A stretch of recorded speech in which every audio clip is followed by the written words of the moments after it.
Hello students, welcome to government commerce college BCom part first EAFM paper first business economics chapter सीमांत उपयोगिता ह्रास नियम point सब point assumption of law of diminishing marginal utility.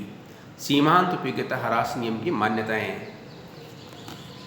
इस अर्थशास्त्र के अंदर ये बात हम आपको हमेशा बताते हैं और पढ़ते भी हैं कि अर्थशास्त्र में कोई भी सिद्धांत नियम का प्रतिपादन करना हो तो उसके लिए पूर्व में निर्धारित मान्यताओं का पूर्ण होना जरूरी होता है। यदि वो मान्यताएं पूरी नहीं होती हैं तो हम किसी भी सिद्धांत या नियम को प्रतिपादित नहीं कर सकते हैं। इसलिए यहाँ पर भी एक नियम या नियम की मान्यताएं हैं। तो उन मान्यताओं में सबसे पहले नंबर 1 है वस्तु की समरूप इकाइयाँ, होमोजीनियस यूनिट्स ऑफ कमोडिटीज, जिसका तात्पर्य है कि उपभोक्ता को उपभोग करने के लिए किसी वस्तु की विभिन्न इकाइयाँ नियमित रूप से एक के बाद एक उसी क्रम में देते रहना चाहिए, लेकिन उपभोग के लिए प्रदान की जाने वाली सभी इकाइयाँ गुण, मात्रा, आकार, प्रकार, रंग, रूप सभी प्रकार से एक समान होनी चाहिए। उसमें किसी प्रकार का भेद नहीं होना चाहिए। उपभोग की जाने वाली वस्तु की इकाइयाँ समरूप होनी चाहिए, अर्थात वस्तु की इकाइयाँ आकार, प्रकार, रंग, रूप एवं गुण आदि की समानता होने पर ही यह नियम क्रियाशील हो सकता है, अन्यथा यह नियम क्रियाशील नहीं होगा।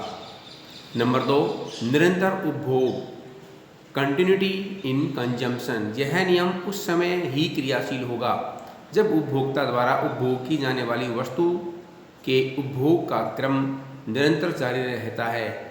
यदि उपभोग प्रक्रिया में समयांतर टाइम लैग होगा तो यह नियम लागू नहीं होता है। इसका तात्पर्य है कि यदि उपभोक्ता को उपभोग करने के लिए वस्तु की विभिन्न इकाइयाँ नियमित रूप से नए प्रदान करके पहले एक इकाई दे देंगे, उसके आधे घंटे बाद एक, फिर 2 घंटे बाद एक, फिर आधे घंटे बाद एक, फिर 3 घंटे बाद एक, फिर 1 घंटे बाद एक, ऐसे यदि हम उसको उपभोग की इकाइयाँ प्रदान करेंगे तो उपभोक्ता को वास्तव में सेटिस्फैक्शन मिलता है या नहीं मिलता है का उचित क्लासिफिकेशन, उचित स्टडी, उचित रिसर्च नहीं कर पाएंगे। इसलिए उपभोग का क्रम निरंतर जारी रहना चाहिए, एक के बाद एक, एक के बाद एक के बाद तुरंत। नंबर 3 आता है उपभोग इकाइयाँ समुचित हों, एडुकेट यूनिट्स ऑफ कंजम्पशन। उपभोग की जाने वाली वस्तु की सभी इकाइयाँ पर्याप्त मात्रा में होनी चाहिए। बहुत अधिक मात्रा में बड़ी नहीं होनी चाहिए और बहुत अधिक मात्रा में छोटी नहीं होनी चाहिए। यदि बहुत अधिक मात्रा में छोटी होती हैं तो उपभोग की इकाइयाँ बहुत अधिक मात्रा में उपभोग करनी पड़ेगी। इसका कंजम्पशन उपभोक्ता नियमित रूप से करता रहेगा और उसका हम सही अध्ययन नहीं कर पाएंगे। यदि वस्तु की यूनिट इकाइयाँ बहुत ही बड़ी बड़ी मात्रा में हो तो हम उसका क्लासिफिकेशन सही नहीं कर पाएंगे। इसलिए इसका एक निश्चित आकार जो एवरेज रूप से होता है वही देना चाहिए। उपभोग की जाने वाली वस्तु की इकाइयों समुचित या पर्याप्त होनी चाहिए। जैसे प्यासे व्यक्ति को एक एक बूंद पानी पिलाने से, प्यासे व्यक्ति को एक एक बूंद पानी पिलाएंगे तो उसको प्यास शांत नहीं कर पाएंगे।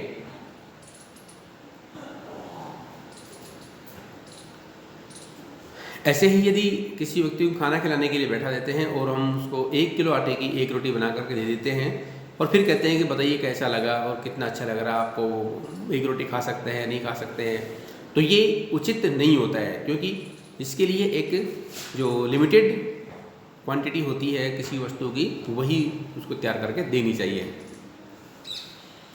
नंबर 4 आता है वस्तु तथा उसकी स्थानापन्न वस्तुओं के मूल्य में कोई परिवर्तन नहीं होना चाहिए।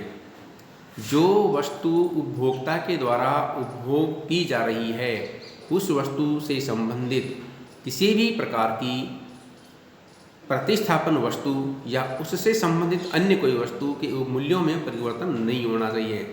यदि उससे संबंधित अन्य किसी वस्तु के मूल्य में परिवर्तन हो जाता है तो उपभोक्ता नियमित रूप से उपभोग की जाने वाली संबंधित वस्तु का उपभोग कम अथवा अधिक कर सकता है। यदि अन्य वस्तुओं की कीमत समान रहती है तो उपभोक्ता इसी वस्तु का उपभोग नियमित रूप से अपने अनुसार करता रहेगा, जिसके ऊपर हम अध्ययन कर सकते हैं।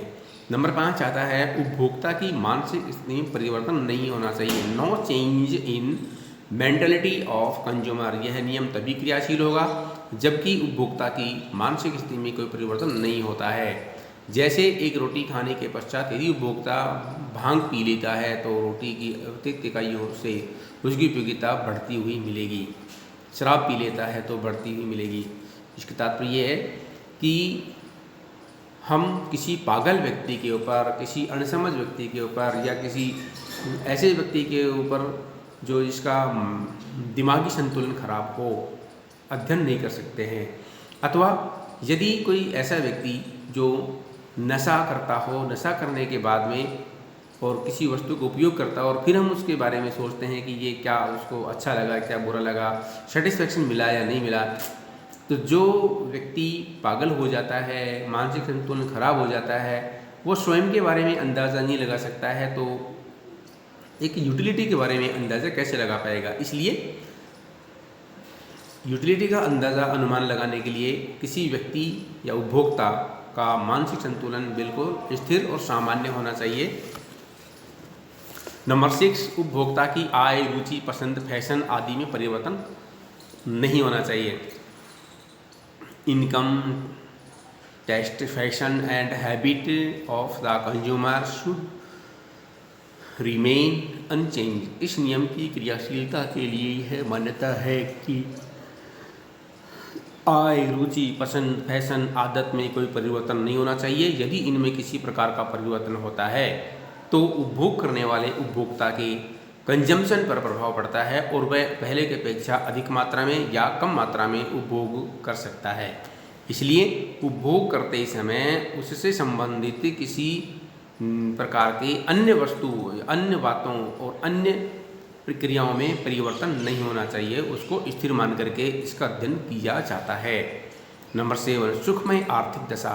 यह नियम सामान्यतः हमें आरामदायक या सुख की स्थिति में ही अध्ययन करने के लिए प्रेरित करता है। यह नियम सुखमय आर्थिक दशा में ही लागू होता है। उदाहरण के लिए बहुत भूखे व्यक्ति को रोटी खिलाने से प्रारंभ में रोटी की उपयोगिता घटने के बजाय बढ़ती है, लेकिन जैसे ही भूखा व्यक्ति सुखमय दशा में पहुँचता है तो रोटी की आगे की इकाइयों में मिलने वाली उपयोगिता घटती हुई चली जाती है।